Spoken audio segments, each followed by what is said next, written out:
Alhamdulillah, wassalatu wassalamu ala rasulillah, amma ba'd.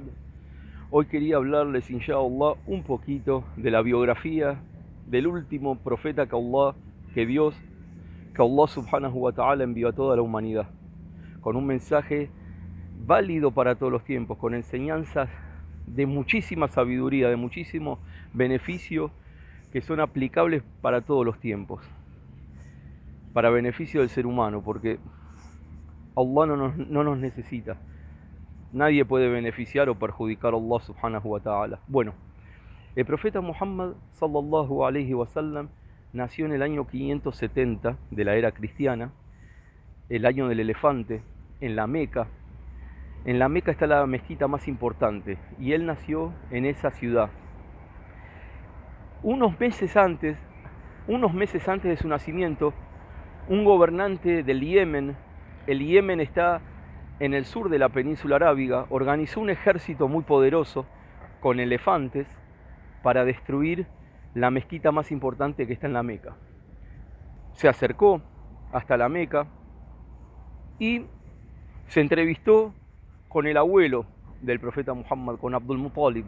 Abdul Muttalib era el jefe de Quraysh. Quraysh era la tribu más importante de la Meca y de toda la península arábiga. Y este gobernante del Yemen se entrevistó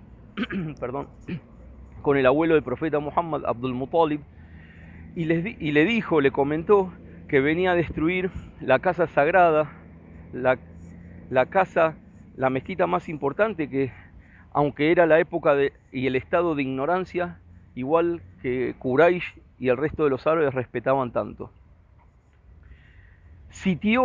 Este gobernante sitió la Meca. Ustedes saben que los elefantes que eran parte del ejército llegaron hasta un nivel que más no podían avanzar, y en realidad llegaron a un límite y en dirección a la casa sagrada no podían avanzar. Para cualquier otra dirección sí se podían mover, subhanallah. Y parte de esta historia, lo más importante de la misma, en modo de resumen, está en el Sagrado Corán. Allah reveló una sura comentándonos este suceso. Y en resumen les digo que Allah envió un ejército de pájaros, el cual hizo llover piedras sobre este ejército, y este ejército no se salió con la suya. Ni el gobernante del Yemen, ni todo ese ejército que lo acompañaba, un ejército muy poderoso. La gente de Meca se había asustado y había abandonado la ciudad y se fueron a refugiar a las alturas de esos montes y montañas que había en la zona. Luego de este acontecimiento, aproximadamente 3 o 4 meses después, nace el profeta Muhammad sallallahu alayhi wa sallam. Su padre Abdullah ya había muerto, así que su padre no lo pudo ver nacer. Luego su madre muere cuando el profeta sallallahu alayhi wa sallam tenía 6 años. A los 6 años queda completamente huérfano. Lo cuida por 2 años su abuelo Abdul Muttalib. Luego su abuelo, antes de morir, le dice a su hijo Abu Talib, que era tío paterno del profeta y era hermano de Abdullah, era hermano de la misma madre del padre del profeta, le dice que lo cuide. Y así fue, porque Abu Talib cuidó al profeta sallallahu alaihi wasallam desde que el profeta tenía aproximadamente 8 años hasta que se casó el profeta con Khadija bintu Khuwaylid radiyallahu anha, la madre de los creyentes. Yo la verdad quería adelantarme con esta pequeña introducción. Les dije que Quraysh era la tribu el clan más importante de la Meca y de toda la península arábiga. Todos los clanes, todas las tribus estaban pendientes de lo que Quraysh hacía o dejaba de hacer. Era una tribu modelo. Pero bueno, el profeta Abraham y su hijo Ismail, que también fue profeta, enseñaron la creencia correcta, que es adorar a Dios únicamente, adorar a Allah subhanahu wa ta'ala, con determinados actos de adoración. Pero fallecieron, la paz sea con ambos, porque eran seres humanos, y después pasaron mucho tiempo, y en la Meca y en la península arábiga se introdujo la idolatría. Los árabes fabricaban ídolos que ellos, de piedra, de madera, de dátiles, que ellos mismos adoraban, porque decían que esos ídolos podían acercarlos a ellos a Allah. Pero no, y hacían sacrificio por los ídolos, bueno, toda la creencia y toda la religión que es el Islam que trajeron el profeta Ibrahim y su hijo Ismail se habían ya corrompido, había quedado muy pero muy poquito, casi nada de lo que el profeta Ibrahim y su hijo Ismail, que también fue profeta, enseñaron, había ya quedado muy poquito. Entonces esa etapa de idolatría y de otras cosas que desagradan a Allah, de otros asuntos que implican la ira y el enojo de Allah, todo eso es un estado del jahiliya, es un estado de ignorancia y una época de ignorancia que se le dice, lo van a encontrar en los libros, a la etapa del advenimiento del profeta Muhammad sallallahu alaihi wasallam. Y hablando del advenimiento del profeta Muhammad sallallahu alaihi wasallam, perdón si hablo rápido, pero es para meter más concepto en poco tiempo. Y le pido a Allah que me ayude y me asista. Y le pido a Allah que me permita contar entre los sinceros, entre los creyentes y entre los agradecidos. Amén. Entonces, ustedes saben que Allah subhanahu wa ta'ala informó características principales del profeta Muhammad, la paz sea con él, para que la gente lo pueda reconocer y seguir en la época de su advenimiento. ¿Dónde informó las características principales del último profeta que iba a enviar? Las informó en las escrituras sagradas, o sea, la Torá, el Evangelio, en las escrituras anteriores al Corán. Volvemos a la Meca.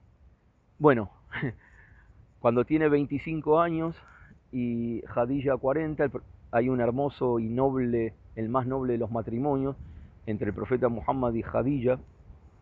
Jadilla pasa a ser su esposa y nombrada por Allah la madre de los creyentes. Y a los 40 años desciende la primera revelación con el ángel Gabriel. O sea, la primera revelación del Corán. El profeta, antes de este acontecimiento, que fue en una noche de Ramadán, el profeta sallallahu alaihi wasallam, 3 años previos, durante 3 años antes del comienzo de la revelación coránica, iba a apartarse de lo mundanal, de lo terrenal, y se refugiaba, permanecía en una cueva, y en la misma compartía el alimento que llevaba con la gente pobre. Cuando se le acababa el alimento, volvía a buscar más alimento a su hogar. Pero durante 3 años se apartó del ruido terrenal, de la contaminación de la vida terrenal y mundanal en exceso. Y esto, subhanallah, fue una preparación para lo que iba a venir. Porque fue una etapa, estos 3 años previos, repito, a la revelación coránica, fue una etapa de preparación muy espiritual, de una preparación importantísima para lo que iba a venir, de la misión tan sagrada, tan importante, tan noble, que Allah le iba a encomendar a su último profeta y mensajero, la paz sea con él. Transcurren estos 3 años de aislamiento, de reflexión, y en una noche el ángel Gabriel desciende, la paz sea con él, con las primeras versículos, con las primeras 5 aleyas del Corán, porque el Corán, repito porque lo dije en otro video, el Corán fue revelado durante 23 años al profeta Muhammad sallallahu alaihi wasallam, y 23 años fue lo que duró su misión, misión que él cumplió fielmente, misión que él asumió totalmente con la mayor de las responsabilidades y compromisos, subhanallah, y también acompañado todo esto que yo le estoy diciendo con el mayor esfuerzo y el mayor sacrificio que hizo el profeta Muhammad sallallahu alaihi wasallam para transmitir la palabra de Allah. Y él fue el mejor predicador, la mejor persona que transmitió la palabra de Allah subhanahu wa ta'ala.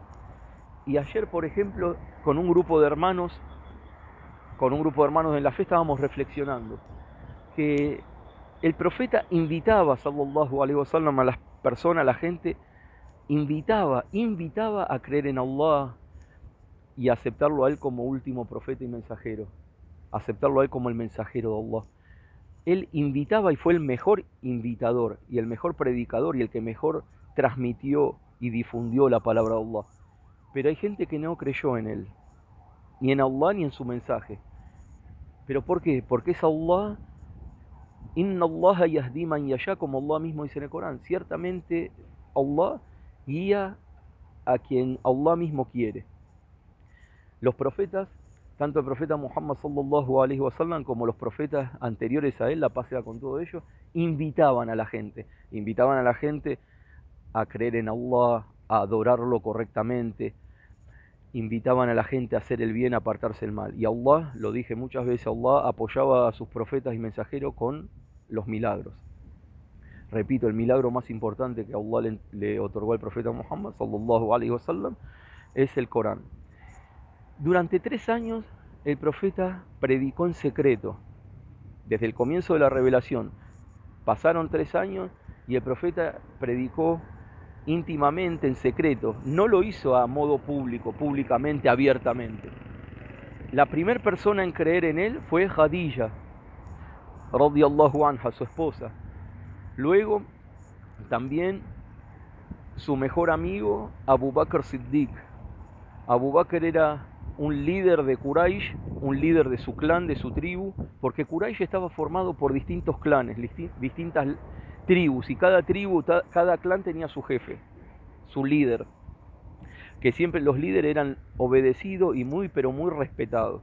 Bueno, Abu Bakr era el líder de su clan, que el clan de él se llamaba Banu Taym, como el clan del profeta. En un video lo dijimos, Banu Hashim. Banu Hashim es el clan del profeta Muhammad sallallahu alaihi wasallam. Bueno, y Abu Bakr, sin dudar, sin cuestionar, aceptó la prédica, aceptó a Allah como única divinidad y al profeta Muhammad como su mensajero sallallahu alaihi wasallam. También de los primeros en creer en el profeta Muhammad sallallahu alaihi wasallam está su primo, que tenía 10 añitos, Ali ibn Abi Talib, radiyallahu anhu, el hijo de Abu Talib. Que Abu Talib, repetimos, fue el tío paterno que lo cuidó el profeta sallallahu alaihi wasallam desde que el profeta tenía 8 años hasta que se casó con Khadija. Y luego el tío Abu Talib, porque van a ver que los líderes de Quraysh se opusieron a la prédica del profeta Muhammad. ¿Cuándo se opusieron? Luego de transcurrido 3 años desde el comienzo de la revelación coránica. Luego de estos 3 años transcurridos, cuando el profeta sallallahu alaihi wasallam hacía una prédica en privado, secreta, si se puede decir, pero transcurridos estos 3 años, Allah reveló وَأَنذِرْ عَشِيرَتَكَ الْأَقْرَبِينَ, una ley que le daba la pauta al profeta y la orden de empezar la prédica y la invitación a su mensaje y a su prédica abiertamente, públicamente. Entonces acá empieza la verdadera oposición de Quraysh. Acá empieza la persecución a los compañeros del profeta, radiyallahu anhum, que Allah se complazca de ellos. Acá empiezan a tratar al profeta Muhammad de loco, de poeta, de poseído, de hechicero.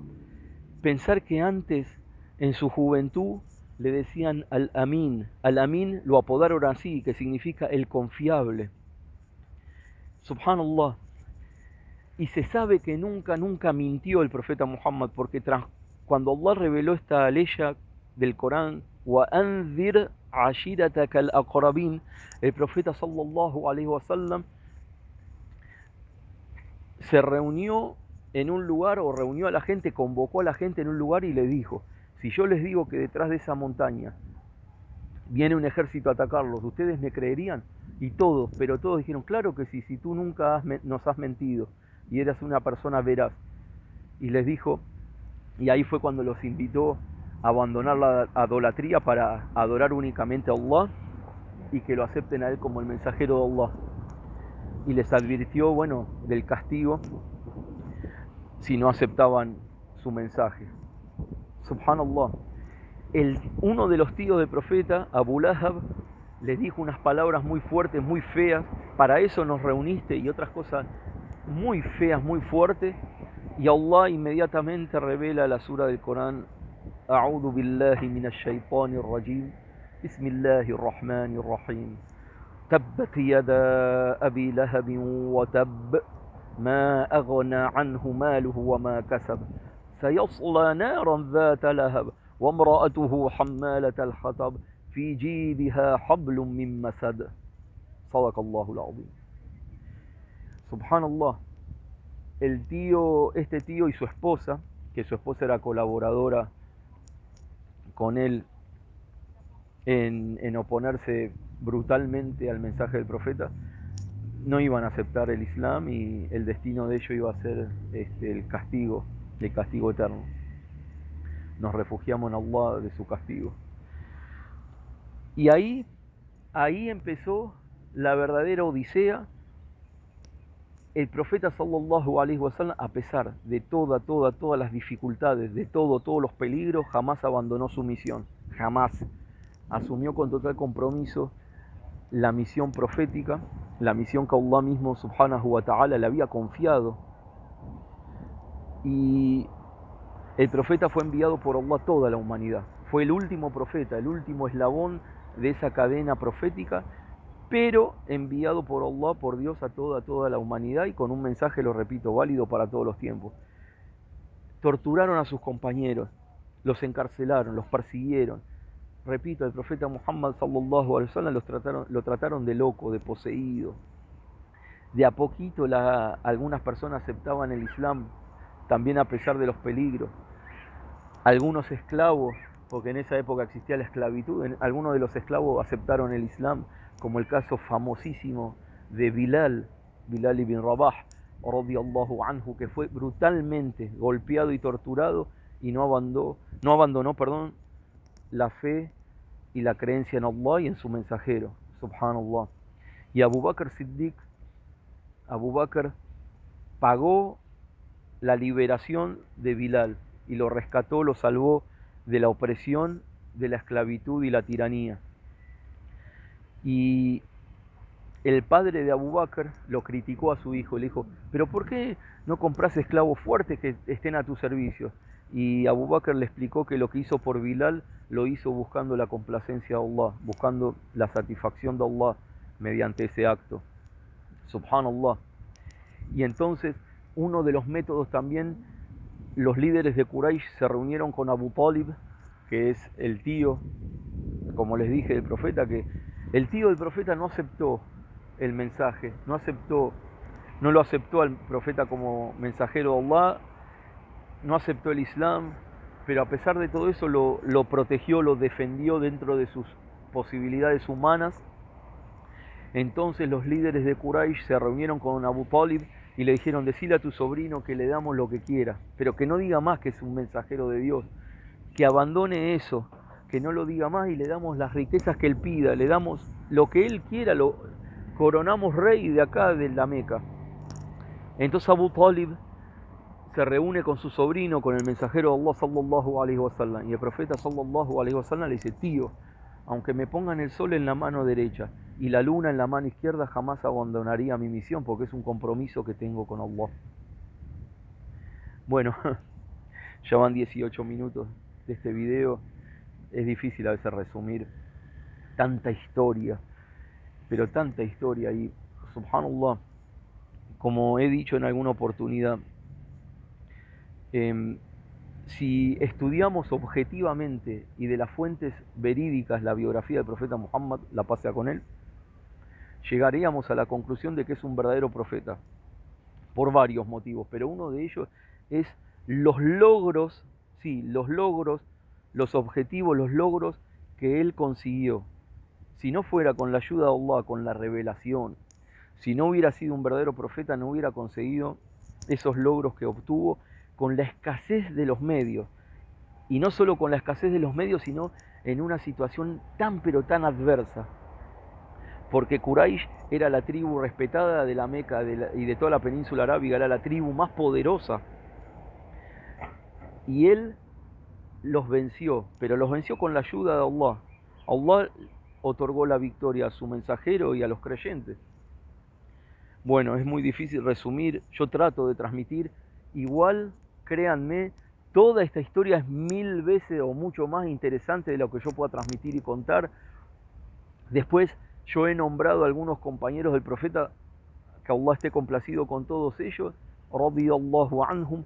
He nombrado a algunos de los compañeros del profeta que cada uno merece no un video, 1000 videos y merecen miles de libros contando el sacrificio y también ese esfuerzo y sacrificio que junto al profeta sallallahu alaihi wasallam hicieron para transmitir la palabra de Allah, para establecer el Islam y en defensa de la fe. Bueno,